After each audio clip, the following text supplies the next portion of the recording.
بسم اللہ الرحمن الرحیم۔ صرف 5 منٹ کا مدرسہ قرآن و حدیث کی روشنی میں 5 جمادی الاولیٰ۔ نمبر 1، اسلامی تاریخ۔ مہاجر و انصار میں بھائی چارہ۔ مکہ کے مسلمان جب کفار و مشرکین کی تکلیفوں سے پریشان ہو کر صرف اللہ اور اس کے رسول اور دین اسلام کی حفاظت کے لیے اپنا مال و دولت، ساز و سامان اور محبوب وطن چھوڑ کر مدینہ منورہ ہجرت کر گئے، اس موقع پر رسول اللہ صلی اللہ علیہ وسلم نے ان مسلمانوں کی دلجوئی کے لیے آپس میں بھائی چارہ قائم فرمایا، اور مہاجرین یعنی وہ صحابہ کرام رضی اللہ عنہم جو مکہ مکرمہ سے ہجرت کر کے مدینہ چلے گئے، ان میں سے ایک ایک کو انصار یعنی وہ صحابہ کرام رضی اللہ عنہم جنہوں نے مدینہ منورہ میں مہاجرین کی نصرت و مدد کی، ان کا بھائی بنا دیا۔ انصار نے اپنے مہاجر بھائی کے تعاون اور عزت و احترام میں بڑھ چڑھ کر حصہ لیا، اور ان کے ساتھ ہمدردی و محبت، ایثار و قربانی اور مہربانی و حسن سلوک کی ایسی بہترین مثال پیش کی کہ آج تک پوری دنیا مل کر اس جیسی مثال پیش نہیں کر سکی۔ مال و دولت، زمین و باغات، بلکہ ہر چیز میں ان کو شریک کر لیا، مگر مہاجرین نے بھی انصاری بھائیوں کا ہر معاملے میں ساتھ دیا اور اپنی روزی کا بذات خود انتظام کرنے کے لیے تجارت وغیرہ کا پیشہ بھی اختیار کیا۔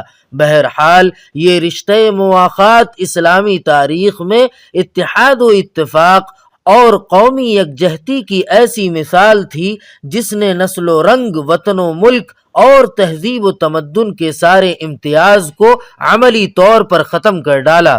نمبر 2، اللہ تعالی کی قدرت۔ پرندوں کی پرورش۔ چمگادڑ کے علاوہ تمام پرندے انڈے دیتے ہیں، وہ ان پر بیٹھ کر حرارت و گرمی پہنچاتے ہیں، پھر کچھ دنوں کے بعد ان انڈوں سے بچے نکل آتے ہیں۔ ان چوزوں کی غذا کے لیے اللہ تعالی نے بے شمار کیڑے مکوڑے پیدا کر دیے جن کو پکڑ کر پرندے اپنے بچوں کے منہ میں ڈال دیتے ہیں۔ جب ان کے جسم میں پر نکلنے لگتے ہیں تو پرندے بڑی آسانی کے ساتھ خود بخود اڑنا سیکھ جاتے ہیں۔ آخر ان پرندوں کو انڈوں سے بچے نکالنے، پرورش کرنے اور اڑنے کا سلیقہ کون سکھاتا ہے؟ بے شک اللہ تعالی ہی نے اپنی قدرت سے ان کی پیدائش اور تربیت و پرورش کا انتظام فرمایا ہے۔ نمبر 3، ایک فرض کے بارے میں نیکیوں کا حکم دینا اور برائیوں سے روکنا۔ رسول اللہ صلی اللہ علیہ وسلم نے فرمایا، قسم ہے اس ذات کی جس کے قبضے میں میری جان ہے، تم ضرور بالضرور بھلائیوں کا حکم کرو اور برائیوں سے روکو، ورنہ قریب ہے کہ اللہ تعالی گنہگاروں کے ساتھ تم سب پر اپنا عذاب بھیج دے۔ اس وقت تم اللہ تعالی سے دعا مانگو گے تو قبول نہ ہوگی۔ فائدہ: نیکیوں کا حکم دینا اور برائیوں سے روکنا امت کے ہر فرد پر اپنی حیثیت اور طاقت کے مطابق لازم اور ضروری ہے۔ نمبر 4، ایک سنت کے بارے میں رکوع میں ہاتھوں کو گھٹنوں پر رکھنا۔ رسول اللہ صلی اللہ علیہ وسلم رکوع فرماتے تو اپنے ہاتھوں کو گھٹنوں پر رکھتے، ایسا لگتا تھا جیسے ان کو پکڑ رکھا ہو، اور دونوں ہاتھوں کو تھوڑا موڑ کر پہلوؤں سے الگ رکھتے تھے۔ نمبر 5، ایک اہم عمل کی فضیلت۔ عورت کے لیے چند اعمال۔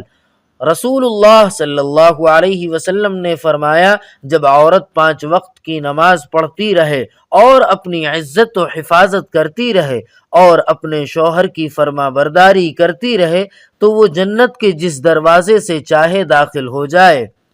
نمبر 6، ایک گناہ کے بارے میں انصاف نہ کرنے کا وبال۔ رسول اللہ صلی اللہ علیہ وسلم نے فرمایا، جو شخص میری امت کی کسی چھوٹی یا بڑی جماعت کا ذمہ دار بنے پھر ان کے درمیان عدل و انصاف نہ کرے تو اللہ تعالی اس کو اوندھے منہ جہنم میں ڈال دے گا۔ نمبر 7، دنیا کے بارے میں دنیا مومن کے لیے قید خانہ ہے۔ رسول اللہ صلی اللہ علیہ وسلم نے فرمایا، دنیا مومن کے لیے قید خانہ ہے اور کافر کے لیے جنت ہے۔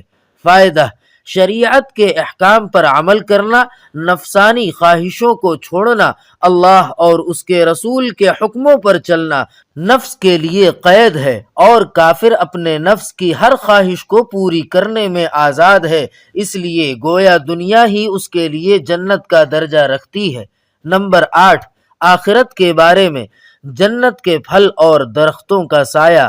قرآن پاک میں اللہ تعالی فرماتا ہے متقیوں سے جنت کا وعدہ کیا گیا ہے، اس کی کیفیت یہ ہے کہ اس کے نیچے نہریں جاری ہوں گی اور اس کا پھل اور سایہ ہمیشہ رہے گا۔ نمبر 9، طب نبوی سے علاج۔ عجوہ کھجور سے زہر کا علاج۔